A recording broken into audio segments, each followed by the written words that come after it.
순서로 첫 번째 발표는 치매는 장의 질환이다라는 의학적 근거를 대한노인정신의학회 이사장이시고 서울 아산병원 정신과 교수님이신 김성윤 교수님의 발표가 있겠습니다.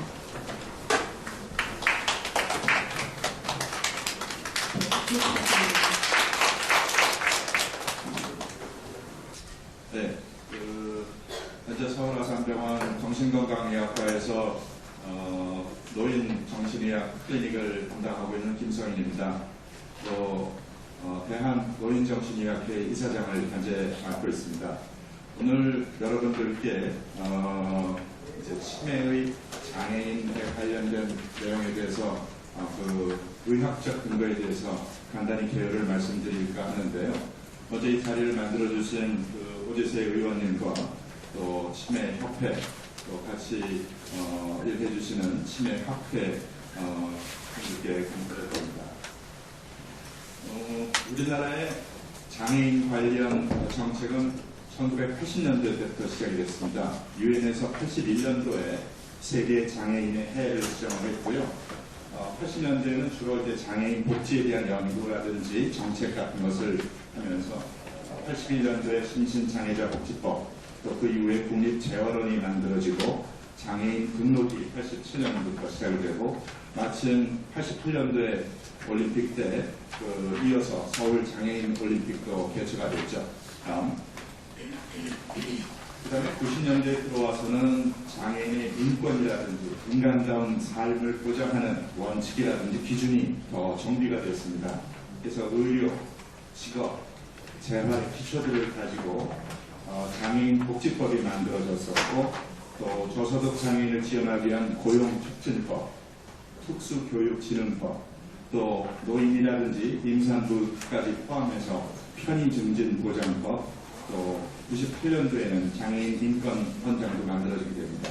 다음 2000년대는 그런 정책들을 확대하게 되는데 98년도부터 5년간 1차 장애인 관련 국가 종합대책이 만들어지고 2003년부터 또 2차, 2008년부터 5년간에 걸쳐서 또 3차, 2013년부터 4차가 돼서 아마 2017년에 끝난 것으로 알고 있는데 그 이후의 진행 상황은 제가 자세히 모르고 있습니다. 현재 장애가 인정되는 질환은 처음에 지체, 시각, 청각, 언어, 지적장애 5개로 시작을 해서 2000년도에 1차 확대로 5개 질환이 추가가 됐고 2003년도에 또 5개의 질환이 추가가 돼서 현재 장애 인정을 받는 질환은 15개입니다. 주목하실 점은 2003년 이후 16년 동안 어느 질환도 그 이후에 장애로 추가되거나 이런 점이 없다는 점입니다. 그 이후에 다양한 장애인 연금법이라든지 권리구제법 등이 보완이 됐고요. 다음 현재 아시다시피 장애인 복지법에는 주민센터에 이제 신청을 하면 등급을 받을 수가 있게 되어 있는데요. 1, 2, 3등급과 4, 5, 6등급 이렇게 받을 수 있게 되어 있습니다. 근데 이제 치매는 현재 15대 장애 질환에 포함되어 있지 않기 때문에 장애인의 등급을 받을 수 없게 되어 있죠. 최근 국가에서 시행하는 치매 국가 책임제, 또 치매로부터 안심할 수 있는 이런 나라, 이제 정책 변화에 의해서 그 경증 치매인 경우에도 이런 혜택을 보완해야 되는 것이 아니냐 싶어서 현재 저희가 일반적으로 받고 있는 국민건강보험 외에 노인 장기 요양보험이라고 하는 것의 혜택을 받을 수 있게 되어 있는데 거기에서 그 제외되는 경증 치매 환자들을 위해서 1, 2, 3, 4등급 외에 5등급이라고 하는 특별 치매 등급을 두어서 일부 환자분들이 장기 요양 서비스를 받을 수 있게 되어 있고 또 연말정산할 때 소득세법에는 치매라고 하는 병명이 포함되어 있기 때문에 소득세의 일부 혜택을 받을 수 있는 정도의 부분은 있지만 그 이외에는 큰 혜택이 없는 것이 현실입니다. 이렇게 된 이유는 치매라고 하는 것이 하나의 단일질환, 청각장애라든지 시각장애라든지 이런 단일질환이 아니고 굉장히 원인과 또 그 정도에 있어서 복잡하고 다양한 질환이기 때문에 그렇습니다. 의학적인 내용에 대해서는 최호진 교수님께서 이어서 자세한 내용을 또 설명해 주시겠지만, 치매라고 하는 것 자체 전체를 볼 때 알츠하이머 치매가 3분의 2, 혈관성 치매가 3분의 1 이렇게 되어 있긴 하지만 이 두 가지가 서로 배타적인 것은 아니고 알츠하이머 치매인 사람이 혈관성인 문제까지 같이 겪을 수 있는 것이죠. 그래서 다음, 현실적으로는 보시는 것처럼 혼합형 치매도 많고 루이소체 치매라든지 전두축두 치매, 기타 차 사고에 의한 외상, 뇌 수술, 종양, 감염 여러 가지 원인에 의해서 치매라고 하는 현상이 발생될 수 있습니다. 문제가 더 복잡해지는 것은 이런 치매 진단 이전에 다음 경도인지장애라든지 혈관성 경도인지장애 같은 치매의 전 단계에도 존재를 한다는 것. 다음, 흔히 치매의 증상에 대해서 기억력 감퇴가 있으면 이게 나 치매 아닌가라고서 단순하게 생각하시는 경우가 있지만 사실 매우 현실은 복잡하고 그렇지 않습니다. 기억력 집중력 외에 인지 증상 쪽만 하더라도 언어의 문제, 계산 능력, 공간 파악의 능력, 이해력, 판단력들의 문제로 인해서 현재 여러 가지 행정적인 그런 지원과 보험이 필요한 경우들이 굉장히 많고, 그것은 또 스토리의 반입니다. 행동심리 증상으로 공격성, 그 다음에 흥분, 분노, 우울증, 망상, 환각각 같은 그런 증상들을 다 겪는 과정들이 있는 것이 치매의 전체 양상이라고 할 수 있습니다. 더더군다나 또 복잡해지는 것은 다음, 이상적으로 저희가 나이가 들면서 인지기능이 그래도 거의 끝까지 나이 80, 90될 때까지 유지되면서 살 수 있다면 가장 이상적이고 행복하겠지만 현실은 그렇지 않습니다. 다음, 인지기능이 일찍 좋아지는 분들이 분명히 계시죠. 우리 5천만 명 인구 중에 저희가 14%가 65세 이상의 노인 인구로 되어 있습니다. 700만 명입니다. 700만 명 중에 저희가 65세 이상 노인 인구의 의학적으로 10% 정도가 치매일 것으로 추정하고 있습니다. 70만 명 정도가 됩니다. 현재 건강보험공단 자료를 분석을 해보면 치매의 진단으로 병원에서 진료를 받고 계신 분이 30만 명에서 40만 명 정도입니다.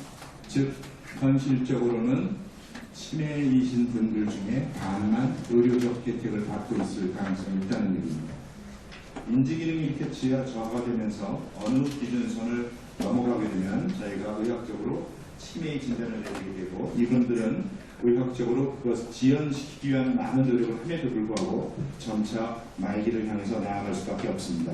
다음, 치매 진단 이전에 인지 저하가 분명히 있지만 기능 저하는 아직 없는 분들을 경도인지장애라고 하고, 그 이후의 초기, 중기, 후기를 거쳐서 약 3년에서 5년 정도의 각 단계를 거쳐서 아주 말기까지 가게 되는 경우는 대개 10년에서 15년 정도를 잡게 되는데요.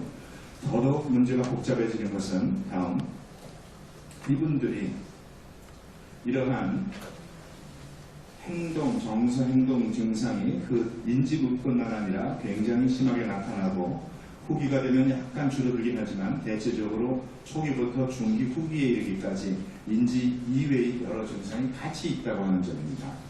다음, 그래서 각 시기별로 저희가 대응을 해야 되는 방식이 다릅니다.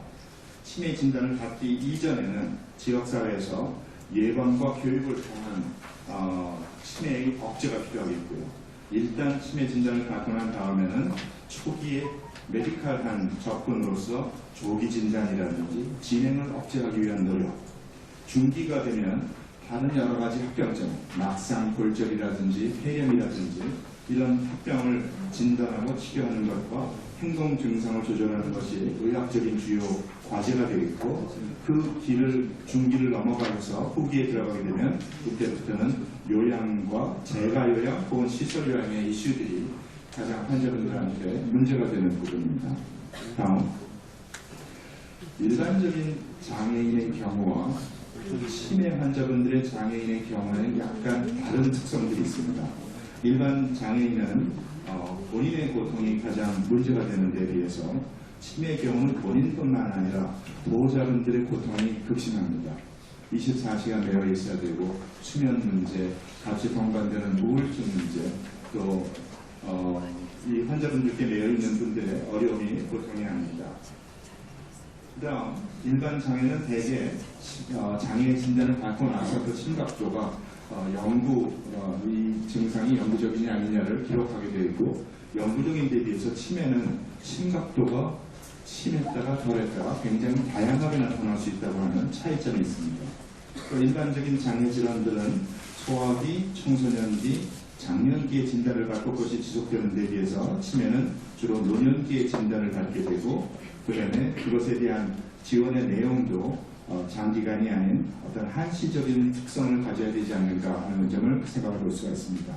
또 혜택의 내용도 여러 가지 장애인들에 대한 복지 내지는 혜택 내용이 세금에 관련된 것, 또 여러 가지 시설 이용에 관련된 것 굉장히 다양하게 많은 발전을 이루고 있지만 치매 환자분들한테 특화된 내용의 혜택이 필요하지 않나 이렇게 생각합니다. 다음으로 넘어가고요. 장애인복지법을 제가 잠깐 들여다봤습니다. 기본 취지와 원칙이 장애인들에게 인간다운 삶과 권리를 보장하고 의료, 교육, 재발, 환경 등에 있어서 불이익을 받지 않도록 하고 생활 안정에 기여하고 크게는 사회 통합에 이바지하게 하는 목적을 갖고 있고요. 신체적 장애뿐만 아니라 정신적 장애들을 다 포괄을 하고 있으며 그 다음에 사회 참여와 행동을 통하여 사회 통합을 이루는 데 기본 이념을 갖고 있고, 인간으로서의 전범성과 걸맞은 대우를 보장하고 어떤 활동에 참여할 권리를 가져야 되지 않느냐. 어떻게 보면 치매 자체 환자분들의 사회 참여를 그 기여도가 얼마나 클 것이냐라는 의문을 가질 수는 있지만, 환자분들에게 매여있는 가족들과 보호자분들과 그 주변 분들을 갖다가 생각을 한다면 우리가 이 문구들을 어떻게 긍정적으로 해석을 해야 될 것이냐가 이슈가 될 것 같습니다. 다음 결론을 내리겠습니다. 치매의 경우는 일반적인 장애인들과는 다른 특성이 존재한다는 점, 그럼에도 불구하고 다음과 같은 심각도의 변화가 아주 다양하고 다변적이라는 점, 또 본인 이외의 보호자 고통 부분이 상당히 크다는 점, 또 노년기의 진단을 받고 또 어느 일정 시기가 지나면 사망하시게 되는 영구적인 것이 아니라 어떤 한시적인 그런 시간적 특성을 갖고 있다는 점, 또 정책이라든지 서비스, 지원의 내용이 이분들한테 특화된 내용으로 만들어져야 되는 것이 아닌가, 이런 특성이 있다고 생각이 됩니다. 경청해 주셔서 감사합니다. 다음 발표는 역시 치매는 장애 질환의 의학적 근거를 가지고 대한치매학회 총무이사시고 한양대 구리병원 신경과 교수이신 최우리 교수님의 발표가 있겠습니다. 네, 주로 이제 다음 슬라이드 주시겠습니까? 장애 진단을 여기 위해서 이제 어느 쪽 장애로 진단을 내릴 거냐, 처음 이제 강의 주제를 저희가 전달받고 말씀을 고민했을 때, 제가 생각에 주로 이제 저는 신경과다니까 뇌병변 장애 쪽에서 우리 친환자들이 충분히 장애 등록을 할 수 있다는 점, 그다음에 정신과 전문가에서는 정신장애 쪽 말씀을 주시니까 생각을 해서 저는 그 이제 뇌병변에 대해서 좀 더 타당하다라는 입장에서 한번 말씀을 드리겠습니다.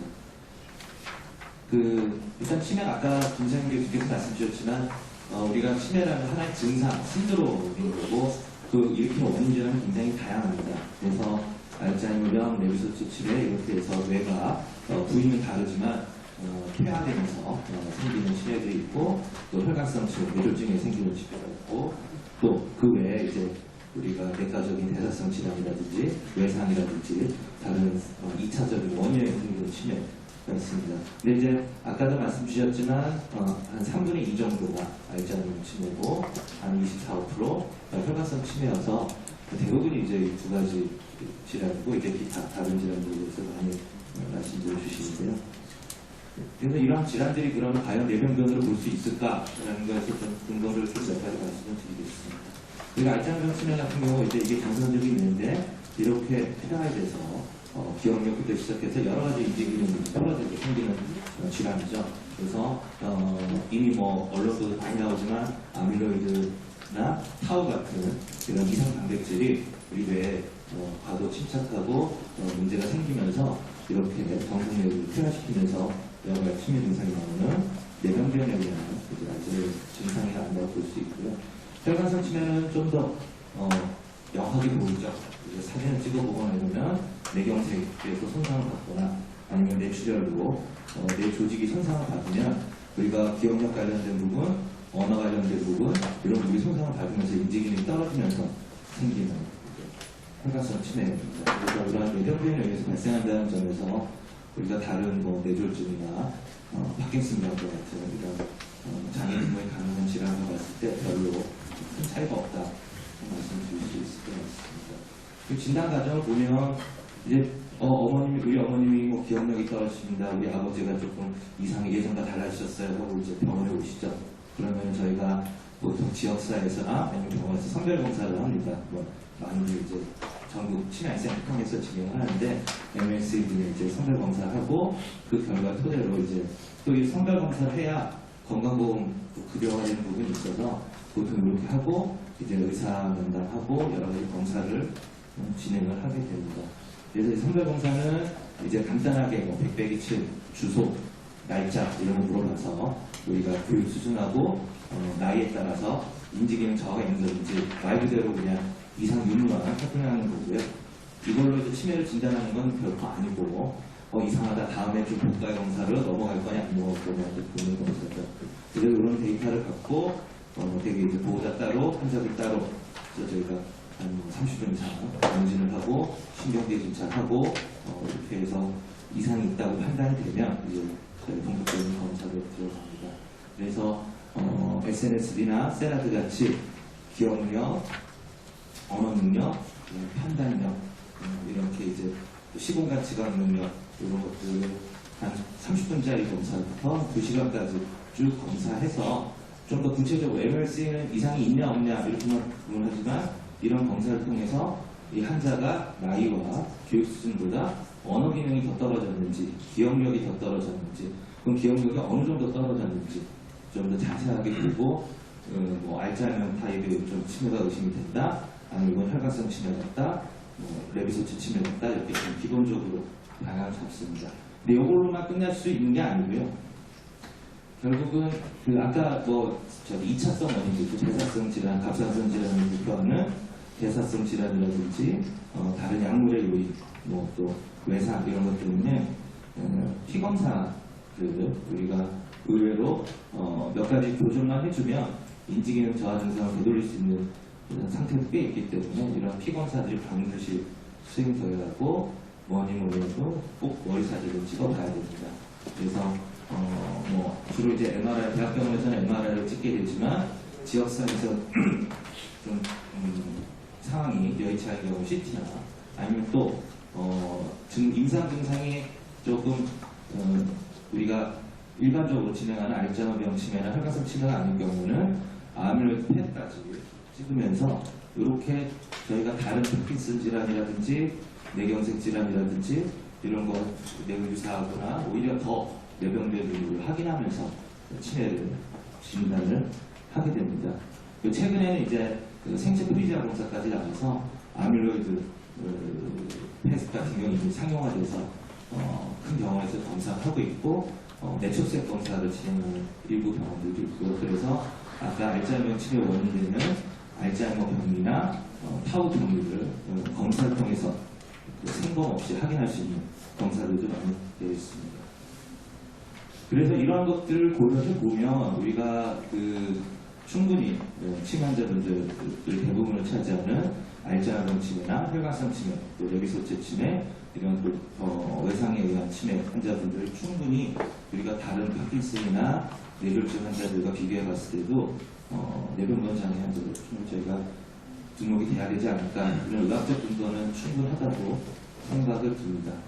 그리고 조금 관점을 달리해서 그러면 뇌병변 장애를 어떤 식으로 진단을 우리가 하느냐. 저도 이제 신경과 의사다 보니까 이제 뇌졸중 환자들이나 파킨슨 환자들, 또 뇌전증 환자들 이렇게 진단 장애 등록 진단서 써드리는 경우가 꽤 많은데 일단은 뭐 전문의는 조금 디테일하게 볼 수 있지만 진료 기록을 해서 6개월 이상 충분한 치료 후에 가야 된다. 장애가 이제 고착화되는 걸 확인해야 되니까 이 부분은 조금 치매 환자분들하고 다른 장애가 좀 다른 부분이죠. 김세영 교수님 말씀을 주셔서 자세한 얘기는 넘어가겠습니다. 그리고 당연히 뇌병변이 있어야 되고 뭐 식물인간이나 장애 상태 고착은 치매 환자분하고는 해당이 없어서 제가 좀 뒷부분을 줄였고요. 그리고 파킨슨병 같이 아마 치매 환자가 장애 등록이 된다 그러면 알츠하이머병 치매 같은 경우는 파킨슨병 환자와 비슷하게 진행이 돼야 될 것 같은데 파킨슨병과 같이 치료 등에 따라서 장애 정도가 변할 수 있는 경우는 매 2년마다 재판정을 해야 한다 그렇게 되어 있습니다. 그래서 뭐 계속 악화되거나 증상의 변동이 있다고 해서 뇌병변 장애가 불가능하거나 이런 거는 아니라고 볼 수 있습니다. 그리고 뇌병변 장애 판정은 기질적 뇌병변이 있어야 되는데 아까 말씀드린 알츠하이머병의 MRI 뇌 위축 소견이라든지 뇌졸중 소견이라든지 이런 것들을 보면 충분히 우리가 의학적으로 기질적 병변을 확인할 수 있고 이러한 기질적 병변이 있으면서 장애 진단이 내려지기 위해서 제일 중요한 게 결국 일상생활 장애거든요. 그래서 뭐 식사, 목욕, 몸지장 뭐 이런 기본적인 일상생활이 얼마나 손상을 받느냐가 사실은 이제는 등급제가 없어졌지만 예전에 등급제를 할 때 5등급이냐 4등급이냐 3등급이냐 뭐 3등급 이상이냐 받을 때는 이런 이제 일상생활 장애가 뇌병변의 크기와 함께 굉장히 중요한 팩터입니다. 그래서 그리고 뇌병변이 필요하니까 당연히 MRI나 이런 뇌병변이 있어야 되고 수정과대일수록 우리가 일상생활 장애를 확인해야 된다. 그래서 두 가지 굉장히 중요한 요소가 뇌병변을 확인할 수 있는 어떤 이미지 그리고 수정과대 일수를 통해서 이 사람이 일상생활 장애가 얼마나 심하냐가 사실은 뇌졸중 환자나 파킨슨 같은 경우는 조금 UPDRS 같은 임상 지표를 또 추가로 요구를 하지만 어쨌든 이제 그렇게 저희가 진단해 왔습니다. 그래서 그렇게 그 사용하는 수정과대 일수가 뭐냐면 충분히 치매 환자들한테도 쓸 수 있어요. 개인 위생이 되냐 안 되냐 당연히 다 안 되시죠. 목욕을 할 수 있느냐 식사 스스로 할 수 있느냐 노동력 계단 오르기 근데 이 부분 같은 경우 이제 뇌졸중 환자 같은 경우는 보행이 불가능해지거나 폰마비가 있거나 이런 이제 많은 점수를 받을 수 있는데 그 부분 조금 치매 환자분들 같은 경우 애매하지만 파킨슨 환자처럼 UPDRS가 그래서 파킨슨의 여러 가지 손떨림이나 서동증 움직임이 느려지는 것에 대한 지표들이 있거든요. 이걸 첨가하듯이 치매 환자들도 인지기 등에 대한 어떤 추가자를 첨가한다고 하면 충분히 기술적으로 장애 등록은 가능할 수 있을 거라고 봅니다. 근데 이제 다만 이제 제가 의학적인 것까지는 뭐 충분하고 저희 학회 내에서도 뭐 특별한 이견이 없지만 저희가 이제 오늘 이 자리에서 제가 발표드리기 위해서 여러 학회 이사님들하고 상의를 했을 때 좀 걱정스러운 거는 이제 다음에 아마 토론 때 이제 충분히 말씀드리려고 생각하는 몇 가지가 있어서 잠깐 언급드리고 발표를 마무리하겠습니다. 충분히 예산 지원이 가능할 것인가 이게 좀 걱정입니다.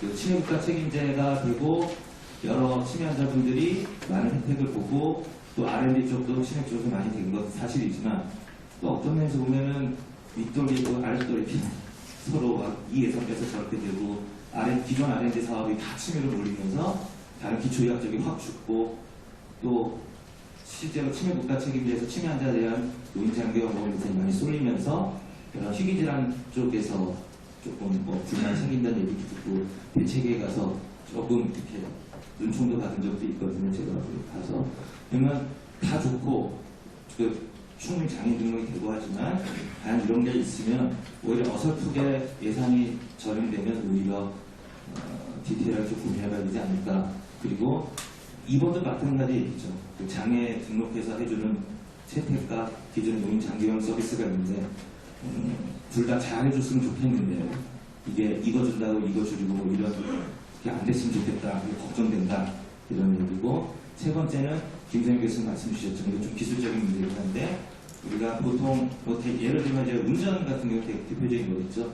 저희가 장애인 등록해서 운전 주차 이런 거 하는데 치매환자분들 대부분 이제 운전 불가능하니까 그런 경우에 우리가 다른 장애 환자들이 이제 본인이 겪는 고통에 대해서 제도적으로 지원을 하고 주는데 사실 치매 환자분 같은 경우 본인도 겪지만 그 환자분이 겪는 고통을 덜어줘야 된다는 부분이 있어서 이런 부분에 대해서 조금 디테일하게 접근이 필요하지 않을까 이런 의견들이 저희 학회 내에서 좀 있었습니다.